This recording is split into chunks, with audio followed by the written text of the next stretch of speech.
Target ngayon mga kababayan ni Donald Trump na kontrolin yung Greenland. Kasi sabi po ni Donald Trump, pag hindi ko anya ito ginawa, baka ang biglang lumusob doon yung Russia at saka China. Baka maunahan siya.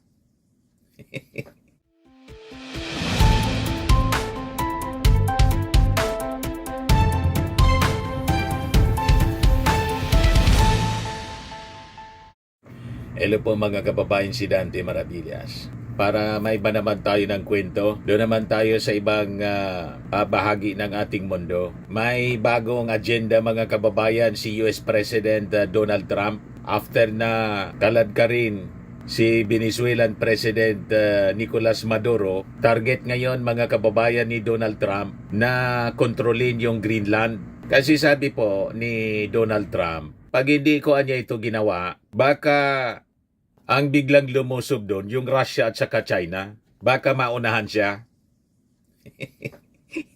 Yan ang sabi ni Trump mga kababayan ngayon. Ayan o, sabi niya sa report ng GMA, Trump says US needs to own Greenland to deter Russia and China.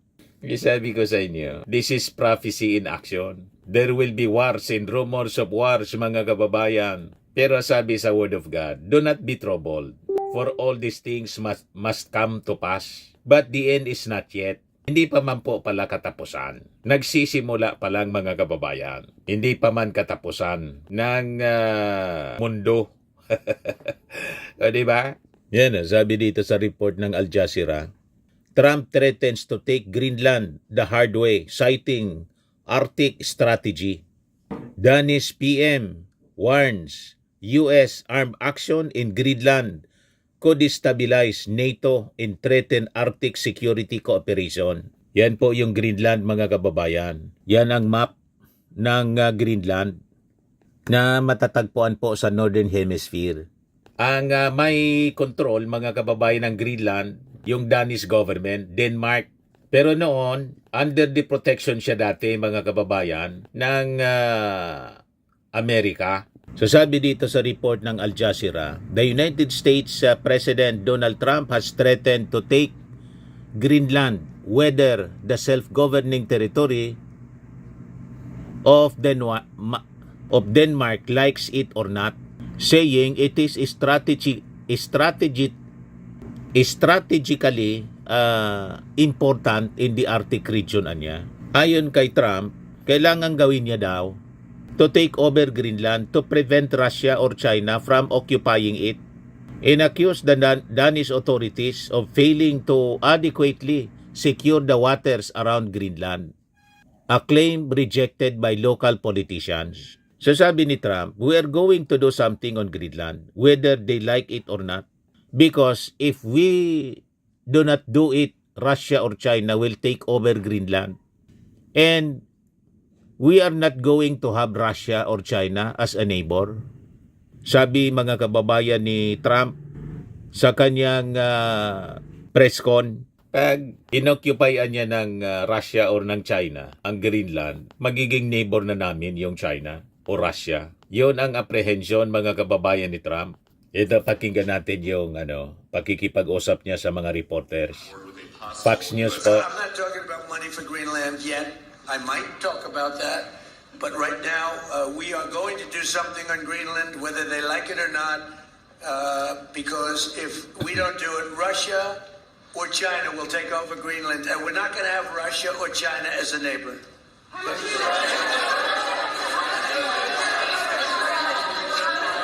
I would like to make a deal, the easy way, but if we don't do it the easy way, we're going to do it the hard way.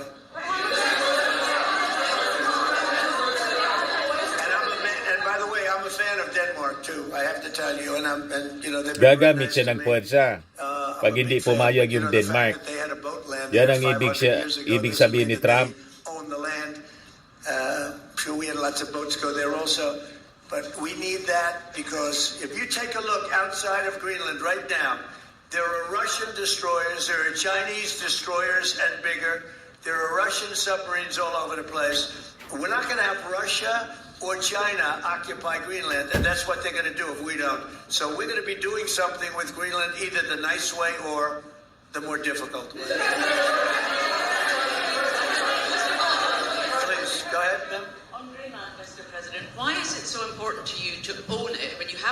presence there, which you could expand to effect security. Because when we own it, we defend it. You don't defend leases the same way. You have to own it. And, you know, with a nation, look at what happened with Obama, with that horrible deal they made with Iran. It was a short-term deal. It was like a 9-year deal. Countries can't make 9-year deals or even 100-year deals. Countries have to have ownership. And, you defend ownership, you don't defend leases. And we'll have to defend Greenland. If we don't do it, China or Russia will. It's not going to happen. We are not going to have, and I like China, I like Russia, I love the people of China, I love the people of Russia. I get along very well with President Putin, but I'm very disappointed in him. I get along very well with President Xi. I'm going to go over to China in April, but I don't want them as a neighbor in Greenland. Not going to happen. And by the way, and NATO's got to understand that. I'm all for NATO. I saved NATO. If it weren't for me, you wouldn't have a NATO right now. But we're not going to allow Russia or China to occupy Greenland, and that's what's going to happen if we don't. So that is the next action, mga kababayan, on the agenda ni President Trump ng Amerika to occupy and own Greenland. So ito siya, yung Greenland, mga kababayan. Mga around 50,000 ang population niya. Kung saan, mga kababayan, karamihan pumupunta dyan mga scientists. At ang tawag sa mga tao dyan, mga Inuit people. Yan o. Eskimo. Di ba? Mga indigenous Inuit people from Canada, Alaska.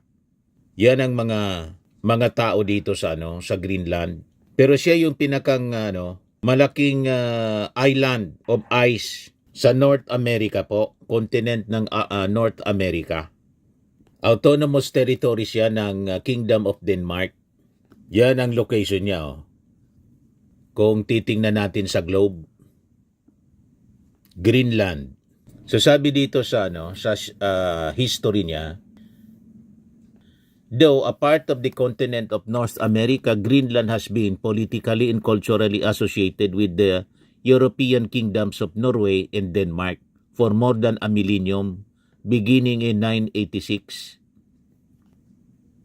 So yan, mga kababayan, ang history niya. Yung mga Norsemen mula sa Norway, nagsettle sila sa lugar ng southern part ng Greenland noong 10th century.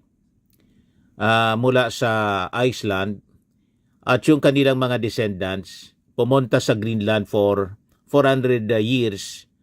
Nagstay sila doon until disappearing in the late 15th century.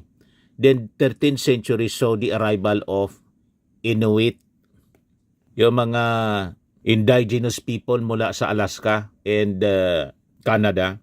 Then from the late 15th century, the Portuguese attempted to find the northern road to Asia, which ultimately led to the earliest cartographic depiction of its coastline. Noong 17th century, Dano-Norwegian explorers reached Greenland again, finding their earlier settlement extinct and re-establishing a permanent Scandinavian presence on the island. When Denmark and Norway separated nung nagkahiwalay nung 1814, Greenland was transferred to Norwegian, to the Danish crown.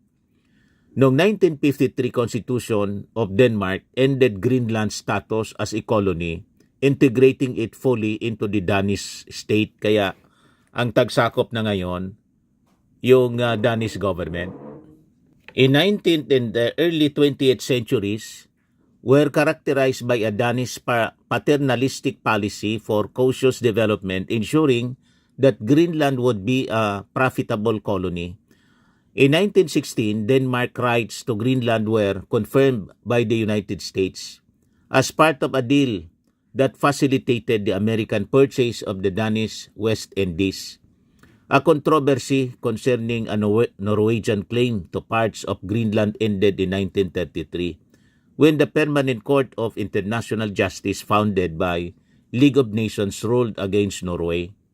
So naging protectorate siya, mga kababayan, under protection ng Amerika noong panahon. Ngayon, dahil sa presence po ng Russia and China, naisip ni Trump to own, kontrolin uli to control the Greenland para sa kanilang security. Ang sabi ni Trump, kailangan na niya, we have to own Greenland. Pwede niyang pag-usapan namin with the Danish government, the easy way, o pwede din anyang the hard way. Yan sabi ni Trump po. Sabi ni Trump, kailangan na niya may deal kami with Denmark. Kahit whether anya they like it or not, dapat may deal sila sa amin. Pwede anyang easy way, pwedeng hard way. Ito yung mga itsura ng mga Inuit people, mga indigenous people ng Greenland. Yan po. Ngayon, sabi dito sa report ng Al Jazeera, Greenland's foreign minister said that the Greenlandic government should take the lead in planned talks with the U.S. Secretary of State Marco Rubio as the United States continues to threaten to take over the autonomous Danish territory. When it comes to Greenland, anya, it should be Greenland that takes the lead and speaks with the United States, sabi po ni Vivian Motzfeldt. Ewan ko kung tama yung pagka-pronounce natin sa pangalan niya, family name niya. Siya, si Vivian Motzfeldt, mga kababayan. Siya yung Minister of Foreign Affairs ng Greenland since 2022. So anyway, yan po yung abangan natin ng mga developments after na pusasan mga kababayan ng Amerika si Maduro after ng ginawang lightning attack sa mismong palasyo ni Venezuelan President Nicolas Maduro. Yan kasi, tinamon niya si Trump at tinawag pang kubarde. Get me anya. Ayun. Parang si Digong. Hinamon yung ICC. Ang tagal na niya, baka niya mamatay na ako. Ayun, na-deliver bigla.